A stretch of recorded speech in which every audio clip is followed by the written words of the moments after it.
वर्याने सते प्रश्न कृतो लोककृतं नृपः आत्मवित् सम्मता पुंसः श्रोतव्यादिषु परा। वर्याने सते प्रश्न, कितना सुंदर प्रश्न है परीक्षित तेरा, कितना सुंदर प्रश्न है, आत्म कल्याण वाला प्रश्न है। मरने वाले को क्या करना चाहिए? नहीं तो आजकल का मनुष्य तो सोया हुआ है ना, निंद्रिया ह्रियते नक्तम व्यवाहीन चवावय दिवाचारते हया राजन कुटुंबा वर्णेन वा। मनुष्य को नबल आधा जन्म क्षणमा खत्म हुई नींद लेकर के। हिसाब लगाओ कितने सोते हो हम लोग, कितनी सोती रहते हैं, सोते रहते हैं। जब बचपना था तब भी तो सोए थे। जो बालक होता है ना छोटा, वो सोया तो रहता है। मेरी माँ जब बुढ़ापा के आलू तब भी हम उन शेरों, बूढ़ा व्यक्ति भी क्या करता है, खटिया लेकर के पड़ा है, भले नींद ना आए, पड़ा ही तो है, सोया ही तो। आधा जन्म सोने में खत्म, आधा बच गया व्यवहार निभाने में गंवा दिया। फलाना काम करना है, ये काम करना है, और समय बच गया तो भरण पोषण कैसे होगा बच्चों का, परिवार का। दिवाचार थे हया राजन कुटुंबा भरणी नवा, कुटुंब के भरण पोषण में गंवा देता है। इसको मरना है ये भूल ही गया है। ऐ माया के पुजारी, आगे की कुछ सोच है, इस घर से बढ़कर के भी तेरा आगे एक घर है रे। परमात्मा का चिंतन क्यों नहीं करता? जब वो परमात्मा तेरे अंदर से निकल जाएगा ना तो मुर्दा हो जाएगा। तेरे सामने लोग खड़े रहने से डरेंगे। अरे मुर्दा भी तो जब सामने होता है उसकी भी तो आंखें खुली होती है ना, वैसा लगता है जैसे मुझे ही देख रहा है। लेकिन तुम उसके सामने अकेले कल तक साथ रहते थे, परिवार के साथ खाते थे, लेकिन कृष्ण रूपी आत्मा निकल गई है ना हमारे अंदर से, तो हम मुर्दा। अपने लोगों को ही हमसे डर लग रहा है, बताओ। मेरी माँ, इस दुनिया का धन्यवाद बाद में करना, पहले उस भगवान का धन्यवाद कर दे। प्रभु तू निकल गया ना, अगर तूने मुझे छोड़ दिया ना मेरे भगवान,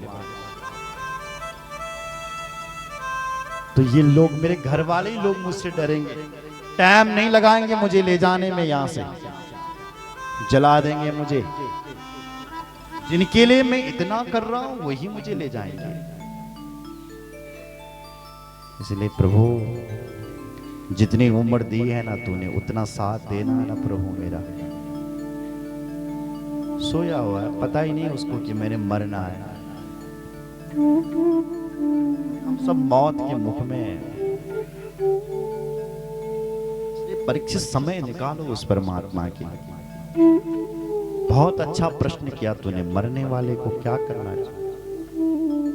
सुन, क्या करना चाहिए मरने वाले को, ध्यान से सुन। तस्मात् भारत सर्वात्मा भगवान हरिश्वरा श्रोतव्या कीर्तितव्यश्च स्मर्तव्यश्च छताः भयम्। हे परीक्षित, जो व्यक्ति मरने से बचना चाहता है वो भगवान की कथा सुनो। श्रोतव्य कीर्तितव्य, भगवान का कीर्तन करो। स्मरणतव्य, भगवान का स्मरण। राजा परीक्षित बोले 7 दिन है, 7 दिन में कब कथा सुनूंगा, कब भगवान का कीर्तन करूंगा? मेरे पास तो 7 दिन है। सुखदेव जी ने कहा है परीक्षित 7 दिन कोई कम होते हैं क्या? आते हैं 7 दिन। एक राजा हुए थे सूर्य वंश में जिनका नाम था महाराज खटवांग। खटवांग राजा ने देवासुर संग्राम, जब देवताओं में संग्राम हुआ था तो उस देवासुर संग्राम में खटवांग राजा ने देवताओं का साथ दिया था। देवता लोग विजयी हुए थे। देवता लोग बोले महाराज खटवांग हम आपकी बाहुबल से विजयी हुए हैं, वरदान मांगो तुम्हें क्या चाहिए। तो उस समय खटवांग राजा ने कहा था कि वरदान तब मांगो देवता, पहले ये बताओ मैं कितना जीवित हूं, पहले मेरी उम्र देखो। जो देवताओं ने अपनी दिव्य दृष्टि से देखा तो क्या दिखाई पड़ा कि खटवांग राजा केवल एक मुहूर्त बचा हुआ है, उसके बाद मर जाएगा। खटवांग को जैसे ही बताया, खटवांग ने कहा मुझे यहाँ से गंगा जी के तट छोड़ो। खटवांग राजा को गंगा जी के तट छोड़ा। खटवांग राजा ने संसार की सारी आसक्तियों को निकाला, प्रभु के चरणों में ध्यान लगाया। जैसी मुहूर्त पूरा हुआ तो मुहूर्ता सरमुत्सृज्या गतवं अभयम हरिम, एक मुहूर्त में राजा खटवांग ने मुक्ति को पा लिया। परीक्षित, जब राजा खटवांग एक मुहूर्त में मुक्ति पा सकता है तब तरहि कौरव्यः सप्ताहं जीवितावधि, तेरे पास तो 7 दिन है। 7 दिन बहुत होते हैं। आपने देखे होंगे कुछ डॉक्टर ऐसे होते हैं जो मरीज का हाथ पकड़ते ही ठीक कर देते हैं। अरे भाई कितना भी भीषण बुखार क्यों ना हो, डॉक्टर साहब हाथ पकड़ते ही ठीक कर दे रहे, हमारी एक दवाई से ठीक हो जाएगा। होते हैं ना, इतनी बड़ी बीमारी इतना टेंशन ले, एक दवाई दूंगा मैं ठीक हो जाएगा, धैर्य रखो। लेकिन कुछ लोग ऐसे खतरनाक भी होते हैं, निवल और बुखार तो भी उसको हार्ट अटैक आ जाए। अरे इसकी तो आंखें पीली हो रही, हो सकता है पीलिया तो नहीं, इसके गले में भी दर्द हो रहा है, लगता है कोरोना तो नहीं है। नहीं भी आएगा बेचारे को बुखार तो भी आ जाएगा। पर सुखदेव जी का विश्वास देखिए परीक्षित, 7 दिन बहुत होते हैं। खटवांग राजा ने एक मुहूर्त में ही मुक्ति पाई। बहुत है। बोले गुरुदेव क्या करना चाहिए? बोले भागवत सुनो, और भागवत सुन करके अंत समय में अपने मुख से भगवान का नाम ले लेना।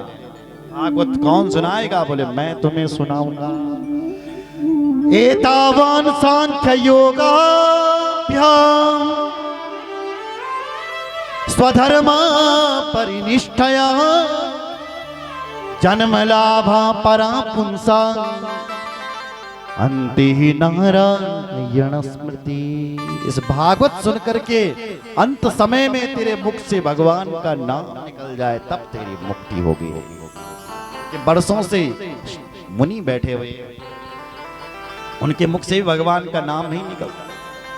जन्म जन्म मुनि जतन कराई, जन्म जन्म मुनि जतन कराई, अंतराम कहीं आवत नाही, अंतराम कहीं आवत नाही, अंतराम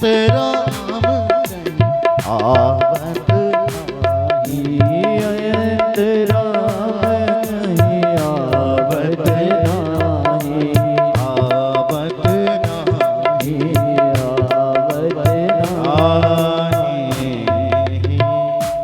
अंतराम अंते नारायण स्मृति ही। भागवत सुनकर के तुझे अंत में भगवान की स्मृति आ जाएगी। बोले भगवान का होने के लिए सबसे पहले गुरु जी क्या कौन पढ़ल? मैं नहीं। बोले सबसे पहले तुझे जितासन बनना पड़ेगा। जितासनो जित श्वासो जित संगो जितेन्द्रिया स्थूले ही भगवतो रूपे मनः संधारये धिया। पहले जितासन बनो। भगवान का होना चाहते हो, एक आसन पर बैठना शुरू कर दो। बोलो जय श्री राम। ऐसा नहीं कि पैर थक गए फिर पसार लिया, एक आसन पर बैठो। बिल्कुल ज्यादा नहीं तो 1 घंटा बैठने का प्रयास करो। सुन रहे? जितासन। उसके बाद जित श्वासो, श्वास पर भी नियंत्रण करो। सुबह सुबह प्राणायाम किया करो, पूरक रेचक इत्यादि। सिखा दी। प्राणायामम परम बलम, प्राणायामों में परम बल है। बैठना ढंग से सीखो, श्वास को धीरे धीरे लेना सीखो, जित श्वास हो। तीसरी बात है जित संगा, अच्छे लोगों के संग में रहो। अगर तुम बुरे लोगों के संग में रहोगे तो बुरे हो जाओगे, अच्छे लोगों के संग करोगे तो अच्छे बन जाओ। जैसा संग होता है ऐसा प्रसंग लगता है। बोलो जय श्री राम। इसलिए अच्छा संग